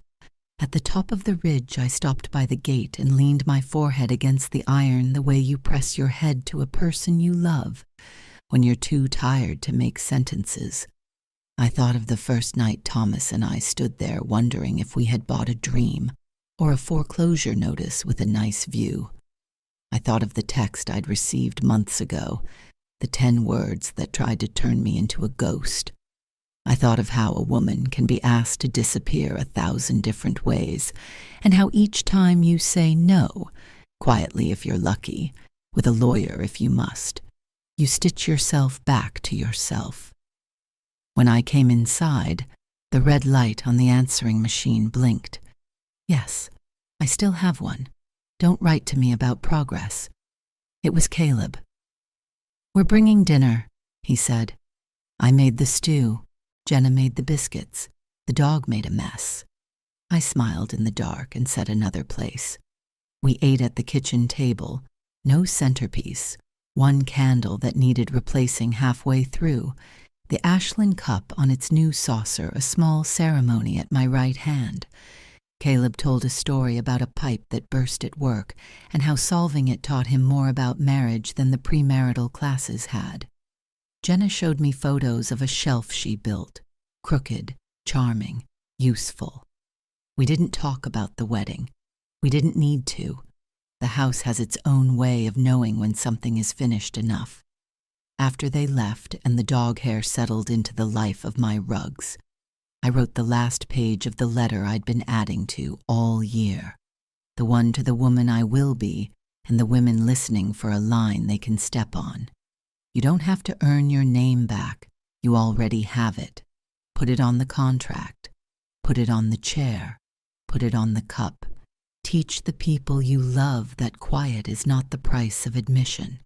It's a choice you deploy in service of truth, not in service of other people's comfort. When you feel yourself being curated out of a room you built, remember, you own the deed, the trademark, the ledger, the story. Pause if you must. Protect if you must. Invite if you can. Correct in public when the erasure was public. Forgive where forgiveness can live. And then keep building something that doesn't wobble. I folded the page and slid it under the saucer. Paper under porcelain. The old weight and the new one finding balance. I turned off lights room by room, which is a way of saying goodnight that doesn't need language. Before bed, I stepped onto the porch. The roses had gone asleep, but not without leaving the hint of themselves behind. I could see the faint line of the ridge, the darker line of the trees, the thin, bright seam of stars that insist on being counted even when you are tired. I stood there long enough for the night to recognize me. Then I did the thing I do when I want to remind myself that a story can end without closing. No curtain, no grand speech, just a hinge and a hand. I opened the vineyard gate halfway. Wind lifted leaves. The path waited. The first frost that stuck came early, slipping its thin blade along the grass long before the forecast found its spine. I woke to a house that sounded different, quiet with an edge, and a phone glinting with alerts. Power out in the lower valley. Wind advisory until noon. Gabe's text had arrived at 4:38 a.m. In on generator. guests calm, coffee by flashlight. We're good. By the time I reached the lobby, David had arranged a row of lanterns like runway lights, and someone had written on a chalkboard, in letters confident enough to calm strangers, "Soup at 12, blankets available, we're here." Matteo emerged from the kitchen wearing 2 sweaters and Triumph. "Gas still on," he announced.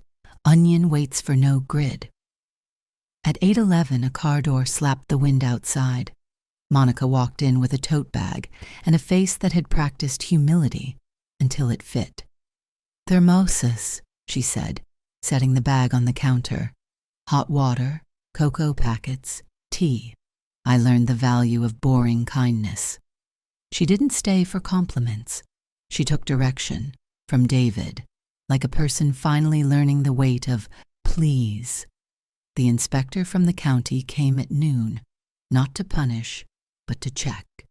He read our emergency binder, thumbed the generator log, glanced at the evacuation plan, and closed the file like a prayer book. "You'll be fine," he said. "You were steady before the wind decided to sing." By late afternoon, the lines hummed back to life, the temperature down a notch. I logged it and slid the page into the Iron Keys folder. I used to think romance was light bouncing off glasses and the tree line wearing gold. I still like that. But there is a particular love in a working generator, a scatter of clean pinpricks in ink. I promised them I'd keep writing things down. A week later, Priya forwarded an invitation that would have tickled the old part of me that liked a microphone in the right hands. A conference panel titled Grace and Governance, Hospitality's New Triangle. They wanted me to talk about truth, contract, dignity. My fingers hovered over the keyboard. Then I wrote 2 sentences. "Thank you for the invitation. I'm declining while sharing the PDF attached." Nina and I had drafted it, 12 pages, simple, with checklists and phrases that fit in the mouth. We titled it The Pause. The cover was plain, the inside even plainer. We put it on the website under a button nobody had to hunt for. Emails followed, small venues, church halls, a wedding barn in Kansas, a community center in Vermont. We used the script. We adopted Lupe's law. For once, I didn't cry explaining a boundary. I printed a few and pinned them to the corkboard behind my desk where no guest would ever see them, and everyone who mattered would. Caleb came by on a Thursday with a box of screws and a face that looked like news. He stood too long by the shelf of tokens and then turned around with both hands open the way he did when he was 4 and wanted to show me a ladybug. "We're expecting," he said. The room lifted a half-inch. "We waited to tell you because we were trying to say it as ourselves, not as a performance." He half laughed. "Also because the first trimester is a master class in humility." I touched his cheek with the back of my fingers like I was checking for fever, and because I needed to touch my child. "Thank you for telling me with your inside voice," I said. He laughed at that, and then he cried a little, which is the order I like to see men feel things in. Humor, tears, not apology. Jenna came the next day with a bag of oranges and vitamin B6 tablets and a confession. "Every room I've ever planned, I've tried to control. This is the first one building itself." She rested a palm on a future already at work and didn't pretend it was a problem to be solved. "I'd like to borrow your saucer for luck when the time comes," she said, glancing at the Ashland cup. "Not the cup. I don't want to carry your crack. I want to remember it has a place to rest." "You can borrow both," I said. "We don't hoard talismans in this house." As winter leaned in, the scholarship committee gathered again around the small table with donuts and sticky notes. We added a line to the application. "Name a person whose steadiness you carry, and tell us one sentence they taught you." The answers made the room brighter than any overhead light. "Don't borrow trouble." If you forgot your lunch, half of mine is yours. If you can't lift it, get help. Pride is heavier than boxes. Teresa wiped her eyes and blamed the powdered sugar. Gabe called her a liar and passed her a napkin. We hosted a small keeper's supper for staff and their families on a Sunday. No guests, phones in pockets, shoes not fancy. Mateo made 3 soups and announced that anyone who wanted to stand and say a name could. People did. A dishwasher said, "My parole officer," and nobody flinched. Instead, they applauded. David said, "Lupe," and Teresa said, "The woman who taught me to braid because braiding teaches patience." And Gabe said, "A busboy who worked through grief by polishing glasses until I could see my face in them." At the end, I stood and said, "Thomas," because I like to tell the truth in single, unadorned words when I've earned the right to be simple. January brought rain and a letter on thick paper from a law firm I didn't know. They represented a couple who wanted damages because we had humiliated the bride with our acknowledgement protocol. Priya read the demand, rolled her eyes, and replied with 3 attachments: the contract, the addendum, the recording of the public thanks given joyfully by both spouses. She closed with one sentence I wish I had written first: "Dignity is not defamation." The firm withdrew quietly 2 days later. Priya sent me a screen grab. Closed. I printed it and slid it behind the ledger, not as a trophy, as a reminder. Write it, sign it, carry it, file it. Late winter is a season that asks patience from people who think they already gave enough. The vines look dead, the sky looks undecided, the ground wears the same brown coat for days. I kept walking the rows anyway. Teresa says boots teach you as much as books. One morning on row 4 I found a little ribbon tied around a spur, a child's hair tie, pink, with a glitter star. I left it there. Not every found thing needs to be filed. Sometimes it's better as proof that joy lost a button and went on dancing anyway. Back at the inn, a young couple sat in the lobby with a stack of envelopes and a list. "We're writing thank yous by hand," the woman said, half embarrassed, as if courtesy were an antique. "My aunt says we should just do a post, but we want to say the names." "Say the names," I said. "It keeps the world from flattening." They smiled and bent over their work.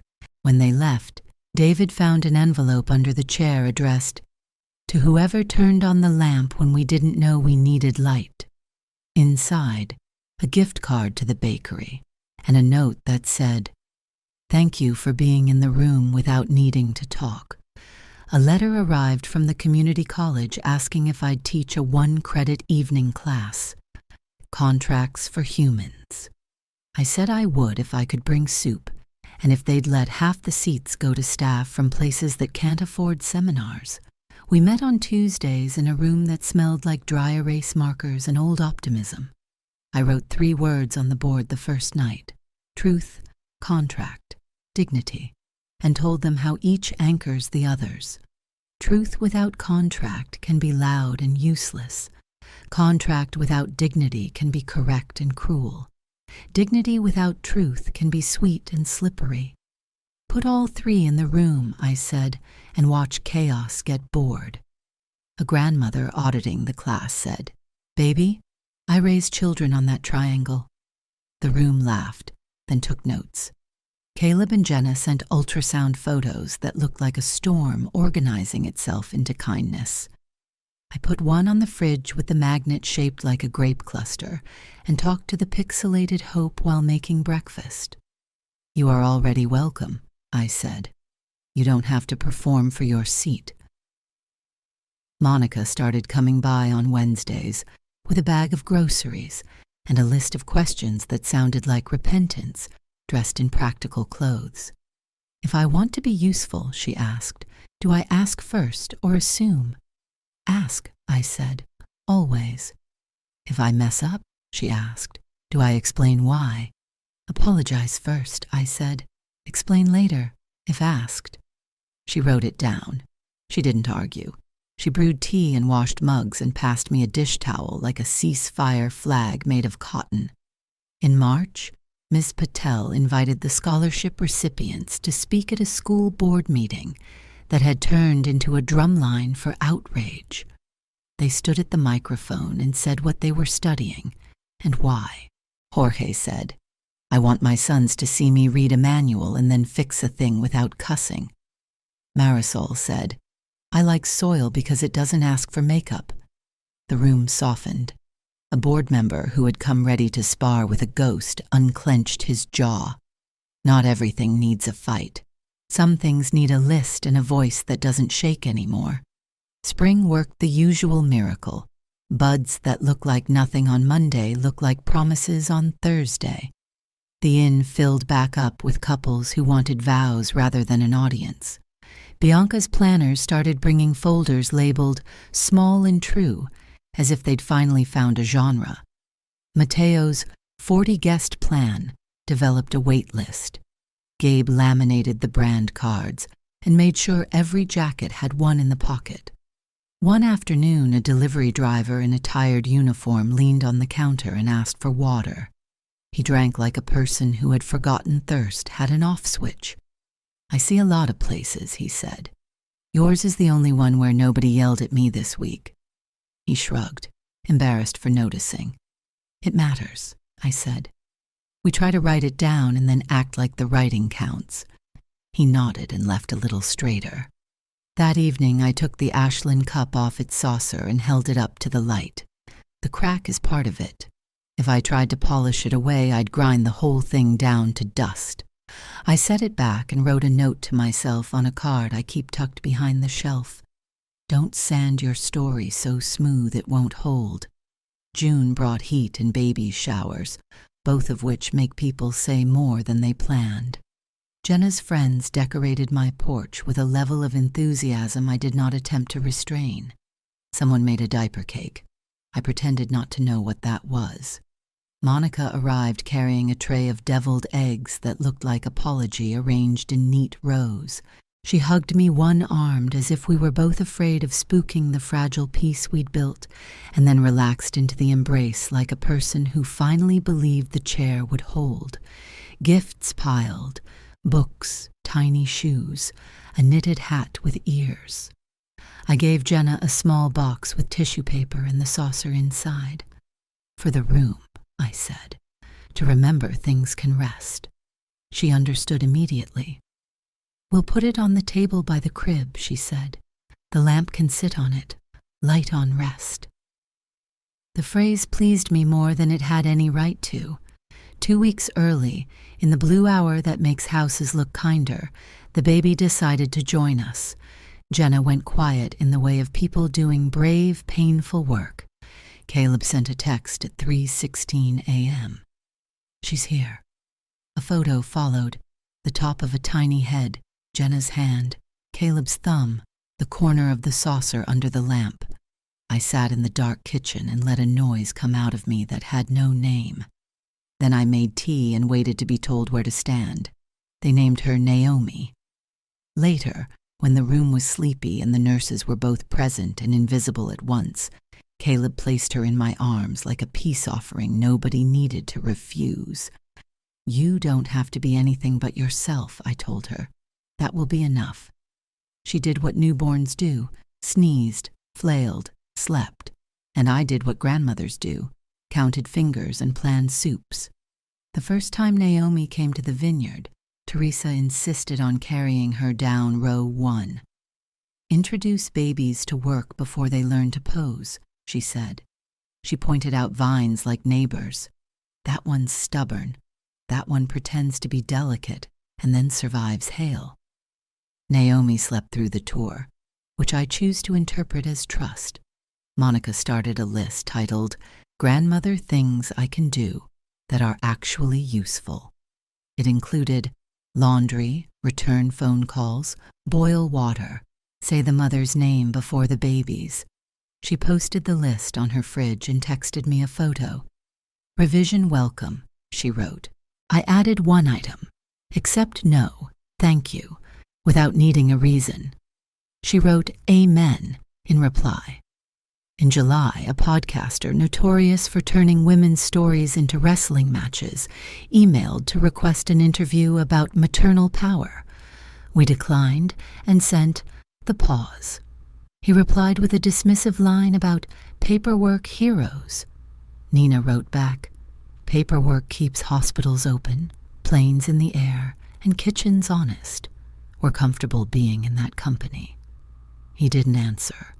The vineyard ran on the work we'd put into it, irrigation checks that happened before dawn, staff schedules that didn't punish people for having children, a festival calendar designed around sanity rather than spectacle. The inn did what it always does when a principle becomes a habit.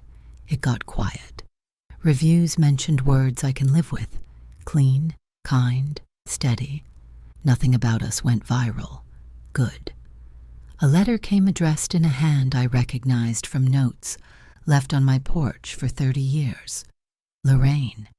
Inside, a photo of our parents at a picnic, my mother's head thrown back mid-laugh, my father holding an impossible stack of paper plates with comic concentration. On the back, Lorraine had written in tiny, careful script, "We both learned silence as civility. We're unlearning together. Thank you for going first." I called her, and we said nothing for a full minute, the kind of silence that doesn't punish. Then we talked about onions. At the inn, Gabe added a line to the staff handbook with my blessing. "If you do the right thing and it costs us a difficult guest, I'll take the heat. If you do the wrong thing because you were afraid I wouldn't, I failed you." He printed it on cardstock and taped it inside the supply closet, where only people who needed to see it would. One afternoon, Naomi cried and cried in the thick way that says, "New nerve endings are confusing." I walked her, humming what my grandmother hummed, which was not a song so much as a human noise made kind. I passed the shelf with the ledger and the button and the cup and the letters, and I stopped. "Little one," I whispered. "All these things held something that mattered and didn't break. You can, too." She snuffled, hiccuped, slept. We both did good work. September again. A year since the text that tried to erase me. The vines wore the slow glow of patience. The inn's chalkboard read, "Soup at 12. Scholarships open October 1st. Built and held by many hands." We hosted the second scholarship ceremony under a sky with enough clouds to keep everyone honest. Marisol, now a semester in, talked about soil chemistry like it was poetry, written by earthworms. Jorge described teaching his boys to tie proper knots. Ms. Patel wore a scarf loud enough to make the board behave and cried openly this time. Teresa hugged her in a way that made crying look like a sensible use of water. After the ceremony, a woman about my age approached carrying a thrift store purse and a kind of careful courage I recognize from a mile away. "I have a daughter," she began, and then stopped. "No," she corrected herself gently. "I have myself, and a daughter. She is loud." I became quiet. Lately, I think my quiet has been feeding her loud. She looked at her shoes. "How do I—" She didn't finish. "Write it down," I said. "Not to publish, to hold. Make 3 columns at the top: truth, contract, dignity. Tell what is so. Decide what you will and won't do. Carry yourself without apology. Then speak 1 sentence out loud to the person who needs to hear it. Not 2, 1. Then wait." She nodded like a student given a test she could pass. That evening I sat at the kitchen table and pulled the thick stack of letters from under the saucer. I reread the first page, the one I started the night I learned a deposit could be a leash if you forget you're holding the other end. I added a final note for my future self, and for any woman who picks this up when I'm not there to pour soup and make sentences. You will be tempted to make it pretty. Don't. Make it true. You will be tempted to light yourself on fire to warm a room that tells you to leave. Don't. Set a table. Put your name on the place card. Invite the teachable. Feed the hungry. Write the rule on the wall instead of on someone's face. When they call you cold, smile. You are not cold. You are a climate system that keeps people alive. When they call you controlling, hand them a contract and a bowl. When they call you cruel, say dignity and offer a chair. And when you are tired, because even steady people get tired, let someone else ladle the soup. Let the ledger close for the night. Put the cup on the saucer. Leave the gate half open. The wind knows the rest. I signed my name the way I always do now, Eleanor Whitmore, and placed the page on top. I turned off the kitchen light. In the hallway, above the time clock, the small plaque gleamed just enough to be read, built and held by many hands. Before bed, I walked out to the porch. The ridgeline sat like a familiar shoulder. A single car whispered along the distant road. Somewhere down in town, a dog told the night a secret, and the night agreed to keep it. I stood with my hands on the railing and said what I say when I don't need more words. Hold fast. Then I did the thing I've come to trust more than speeches. I went to the vineyard gate and opened it halfway. Leaves lifted. The path waited. Winter loosened its grip the way an old man stands from a chair, slow, deliberate, with a hand on the armrest. We used the slack days to test the policies we had written when adrenaline made clarity easy. Calm is a stricter teacher. A corporate retreat called in March. 2 days of meetings, 1 dinner, 1 team-building activation, with the kind of enthusiasm that mistakes volume for value. Their coordinator tried to wedge a clause into our contract that would let them redirect staff priorities as needed. Priya underlined the phrase and sent me a text. Translation: treat your people like furniture. We sent back the standard agreement with the line we added after the wedding. Our staff remains under our authority at all times. Client requests are considered, not commanded. They called to argue. I listened, then offered a smaller yes. You can propose a task. We'll assign it if it fits our standards. If not, we'll offer alternatives. You'll get results. We'll keep dignity. There was a pause, the sound people make when they realize you won't barter your name. Fine, the coordinator said, but we expect flexibility. You'll get professionalism, I answered. It's better. Day 1, a senior VP snapped at David over seating cards. Gabe stepped between them like a hinge. Our policy is to correct concerns, not people, he said, and then he corrected the cards. The VP tried sarcasm. It slid off Gabe like rain. Later, the VP found me and attempted charm where authority had failed. You run a tight ship, he said. The crew seems loyal. I poured him water and gave him the triangle. Truth, contract, dignity, I said. That's the ship. He blinked as if the compass finally pointed somewhere. That night, I found Teresa checking heat tapes along a pipe that had argued with January. A retreat, she asked, amused. Teaching people who rarely carry anything to carry themselves? I laughed. We'll give them chairs that don't wobble. What they sit like is their business. The pause.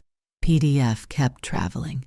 A synagogue in Ohio wrote to tell us their board had used it to resolve who owned which decisions at a bat mitzvah reception without turning the child's day into a referendum on her grandmother. A community center in New Mexico adapted the 3-sentence script for quinceañeras. A town hall in Maine used Lupe's law to stop a contractor from bullying a clerk. Nina started keeping a folder we called Uses. We read aloud from it when the day tried to convince us we were small. Naomi learned to sit up, then decided sitting was diplomacy, and chose motion instead. Jenna taped a line to the floor that kept the baby out of the kitchen. Naomi treated it like a suggestion written in pencil. When Jenna texted me a photo of the little one flattening herself to peer under the gate, I wrote back, "Boundaries that keep people safe, not borders that pretend rooms are small." Jenna replied with a photo of the saucer under the lamp and the caption, "Light on rest. Rest on rule." Monica began to look like a person whose muscles had learned new work. On Fridays, she brought over a list of unfussy mercies she could complete in 40 minutes. Laundry folded like squares that fit. Toilet paper replaced before anyone asked. A note on the fridge that said, "You are allowed to nap." Sometimes she made mistakes and did more than was requested. When corrected, she flushed, then nodded. "Ask first," she'd repeat, and we both heard the years behind the sentence. Ms. Patel invited me back to the school for career day. A boy raised his hand and asked, "What if someone signs a contract and then pretends they didn't?" Half the room laughed. The other half had met the world. "Write it down," I said. "Keep your copy. Use verbs. Don't fight over feelings when paper can carry the disagreement better than your throat can." A girl in a band hoodie said, "So, like, be a grown-up?" "Exactly," I answered. "Exactly like that." Gabe updated the lobby training to include a 2-minute drill where staff practiced saying the same boundary 3 ways: formal, friendly, firm. We don't hold rooms without a card. "Here's what I can do. Hold 2 for an hour while you text your cousin." No exceptions. Our system won't allow it. He made it a game. People got good at it because they weren't pretending bravery. They were practicing it. A Saturday in April brought a woman with a wedding binder so thick it needed its own seat. She announced she was hands-on. Bianca smiled. "So are we," she said, and slid over the small and true template. The woman's shoulders dropped as if someone had removed a cape. "I don't want theater," she admitted. "I want dinner with vows." We signed papers and circled soup on the menu. That afternoon, I found a note under the plaque above the time clock. In slanted handwriting, "Add Ava Buhler." No explanation, just a name. We added it. The next day, a busser pointed to the plaque and said to a new hire, "See, we keep receipt of each other." Naomi turned 6 months old and discovered her laugh. It sounds like a drawer of silverware catching sunlight. Caleb tried to pretend he was immune. He failed. I held her and whispered the inventory. 10 fingers, 10 toes, 1 name, 1 story. She gurgled and grabbed my hair like it was a contract she planned to enforce. The corporate retreat left with their goals laminated and their edges sanded by soup. The VP who had tried sarcasm shook David's hand as if it were the last sturdy thing in a long hallway.